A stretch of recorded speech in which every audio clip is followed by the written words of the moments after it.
Le plan secret des Illuminati, exposé. Numéro 1. Le protocole de Toronto. 666. Introduction. Chers amis et chers frères, comme nous vous le disions dans notre article, les hypocrites mis à nu, Dieu a choisi ces derniers temps de nous révéler la vraie nature de ces gens qui dirigent ce monde et de mettre à nu toutes leurs actions qu'ils se sont toujours évertués à tenir secrètes. Cet article que nous vous présentons en 3 parties est un document secret Illuminati mis à notre disposition par Serge Menaste, téméraire journaliste d'enquête et fondateur de l'Agence internationale de presse libre. Pour avoir osé publier ces dossiers top secrets, Serge Menaste avait été assassiné par les Illuminati, ces criminels sans foi ni loi. Ce document nous montre que ce qui se passe dans le monde actuellement est l'aboutissement d'un projet de destruction du monde, concocté par les Illuminati depuis 1967, pour mettre sur pied un nouveau gouvernement mondial. Sans trop de commentaires, nous vous laissons le soin de découvrir en lisant ces documents, comment les Illuminati, ces races de vipères, ces démons en chair, qui se prennent pour des dieux sur terre, n'œuvrent que pour la destruction du monde. Nous vous recommandons la lecture de notre article « Les hypocrites mis à nu » pour ceux qui ne l'ont pas encore lu. Vous le trouverez sur notre site. Bonne lecture. Fin juin 1967. À Montréal, c'est l'Expo 67. À Ottawa, ce sont les derniers préparatifs du centenaire de la Confédération. Aux États-Unis, c'est la contestation à la guerre du Vietnam, et, à travers le pays, le Flower Power. Nous sommes près des événements de mai 68 en France, de l'explosion du nationalisme au Québec, du festival Woodstock aux États-Unis. Mais en même temps, cette fin juin de 1967 marque les derniers préparatifs de la mise au point du plan de la chute des nations par les hautes instances de la franc-maçonnerie anglo-saxonne, à Toronto, Canada. Cette réunion secrète, hautement confidentielle, est organisée par les 666. C'est ainsi qu'ils se nomment eux-mêmes. C'est-à-dire ceux qui dirigent les 6 plus grandes banques mondiales, les 6 plus grands consortiums énergétiques de la planète, dont le pétrole fait partie, et les 6 plus grands consortiums de l'agroalimentaire, dont fait partie le contrôle des principales routes alimentaires du monde.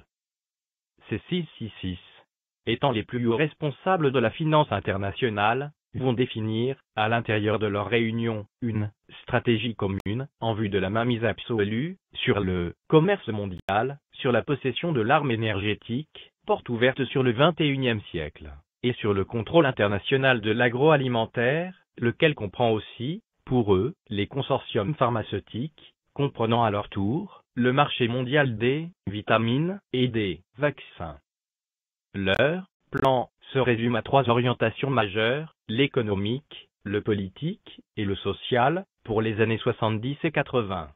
S'il réussit, il doit irrémédiablement déboucher sur la prise du pouvoir mondial, par la mise en place du nouvel ordre mondial, le même, dont le président américain George Bush fera tant la promotion, au début des années 90. Document des 666, daté de fin juin 1967. Titre, Panem et Circenses. Du pain et des jeux du cirque. But du projet, le génocide du vital, au profit du rentable occulte. Moyen de financement du projet, entre autres, se servir de l'aide humanitaire, de l'aide alimentaire internationale, afin de financer les multinationales des 666. Toutes les périodes historiques, ayant mené à la décadence des civilisations, étaient toutes marquées, sans exception, par l'esprit d'errance des hommes. Aujourd'hui, nous devons faire en sorte que cet esprit se traduise par une société mondiale du loisir, sous toutes ses formes. Ce loisir doit se composer du sexe, des drogues, du sport, des voyages, l'exotisme, et des loisirs, en général, mais accessible à toutes les couches de la société. L'homme doit arriver à croire qu'il est moderne et que sa modernité est composée de sa capacité et de sa possibilité de pouvoir jouir, largement et maintenant, de tout ce qui l'entoure. Pour parvenir à cet objectif, il est impératif de pouvoir infiltrer les médias, radio, télévision, journaux, les milieux de la mode et la culture, les milieux de la nouvelle musique, par lesquels nous influencerons, à coup sûr, toutes les couches des sociétés occidentales. Ainsi, en tenant sous la coupe des sens, la jeunesse, les adultes de demain, nous aurons par conséquent la voie libre pour infiltrer et transformer en profondeur, sans être inquiétés, le politique, le système légal et l'éducation, ce qui nous permettra de modifier en profondeur le cours, l'orientation future des sociétés visées par notre plan. Les populations, nous le savons, n'ont pas de mémoire historique. Ils répètent inlassablement les erreurs du passé, sans se rendre compte que ces mêmes erreurs avaient conduit leurs pères avant eux, aux mêmes déchéances, qu'ils vivront en pire, avant la fin de ce siècle. Voyez, par exemple, ce que leurs grands-pères ont vécu au début de ce siècle, grâce au travail acharné de nos prédécesseurs.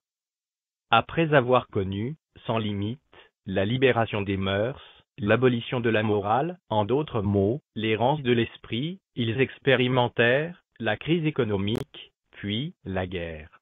Aujourd'hui, leurs petits-enfants et leurs enfants se dirigent droit vers un aboutissement semblable, pire encore, car cette fois-ci, il nous permettra enfin de mettre sur pied notre nouvel ordre mondial, sans qu'aucun d'entre eux ne soit à même de s'en rendre compte, trop préoccupés qu'ils seront tous à satisfaire exagérément leurs besoins sensuels les plus primaires.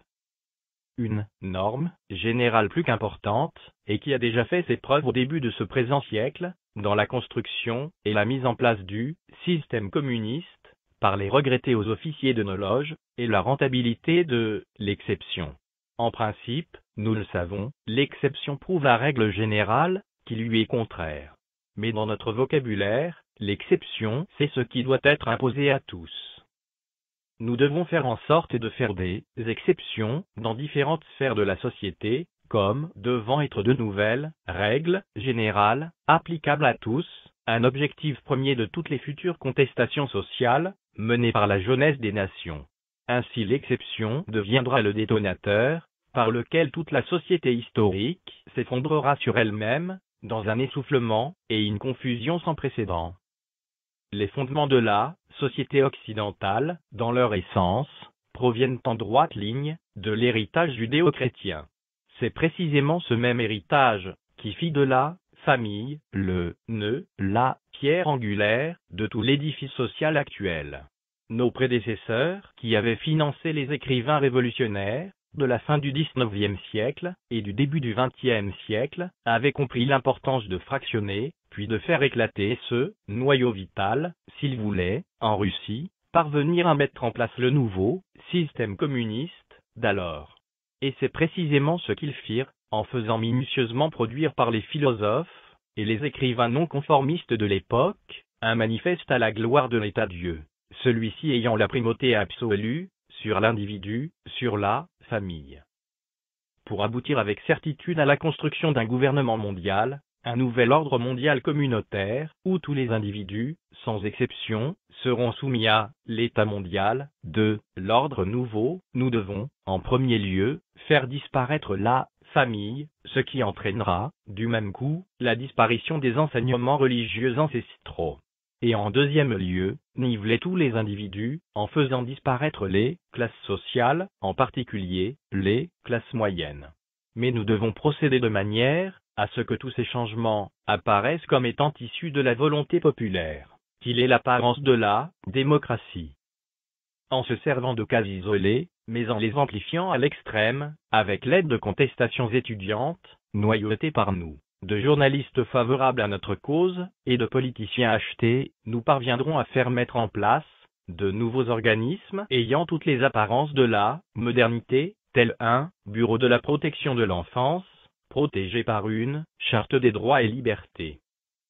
Pour la réussite de notre plan mondial, le plan rouge, il nous faut faire implanter dans toutes les sociétés occidentales des années 70, des bureaux pour la protection de l'enfance, dont les fonctionnaires, de jeunes intellectuels sans expérience, fraîchement sortis d'université, où sont mis en évidence nos principes mondialistes, feront respecter à la lettre, sans discernement, la charte des droits de l'enfant. Qui osera s'opposer à cela, sans en même temps être identifié aux barbaries du Moyen Âge? Cette charte, laborieusement mise au point dans nos loges, nous permettra enfin de réduire à néant toute autorité parentale, en faisant éclater la famille en individus farouchement opposés les uns aux autres, pour la protection de leurs intérêts personnels.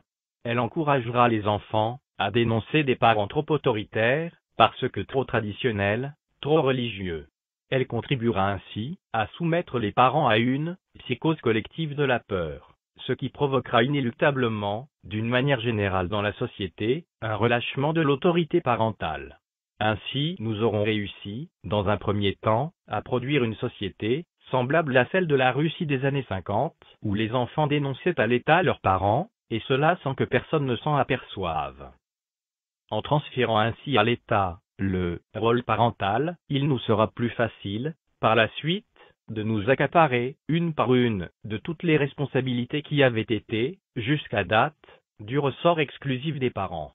C'est ainsi que nous pourrons faire considérer par tous, comme étant un abus contre l'enfant, l'enseignement religieux traditionnel d'origine judéo-chrétienne. Dans un même temps, mais à un autre niveau, nous ferons inscrire dans les plus hautes lois des nations, que toutes les religions, les cultes et les pratiques religieuses de tout genre, y compris la sorcellerie et la magie, doivent toutes être respectées, au même titre, les unes que les autres. Ce sera par la suite d'une aisance déconcertante, que de transférer ce rôle de l'État, par rapport à l'enfant, aux plus hautes instances internationales, telles les Nations Unies. Comprenons bien ceci, notre but n'est pas de protéger les enfants, ou qui que ce soit d'autre, mais bien de provoquer l'éclatement, puis la chute, des nations qui sont un obstacle majeur, à la mise en place de notre nouvel ordre mondial. C'est la raison pour laquelle, les bureaux de protection de l'enfance, doivent être investis d'une autorité légale absolue.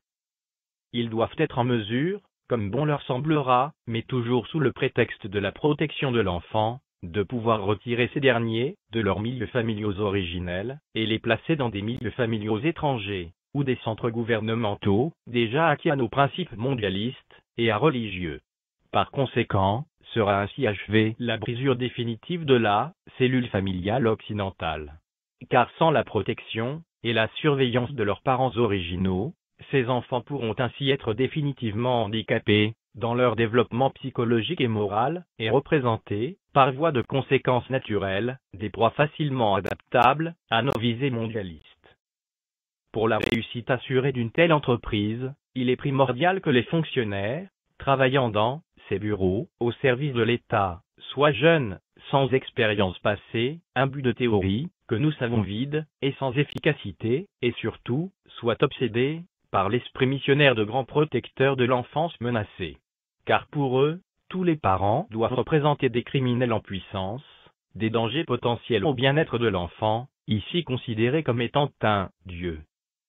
Un bureau de la protection de l'enfance et une charte des droits de l'enfant n'ont aucune raison d'être sans enfants menacés.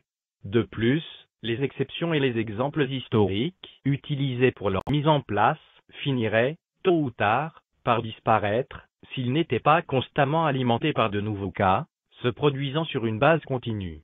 En ce sens, nous devons infiltrer le système d'éducation des nations pour y faire disparaître, sous le couvercle de la modernité et de l'évolution, l'enseignement de la religion, de l'histoire, de la bienséance, tout en diluant en même temps, sous une avalanche d'expérimentations nouvelles, dans le milieu de l'éducation, celui de la langue et des mathématiques.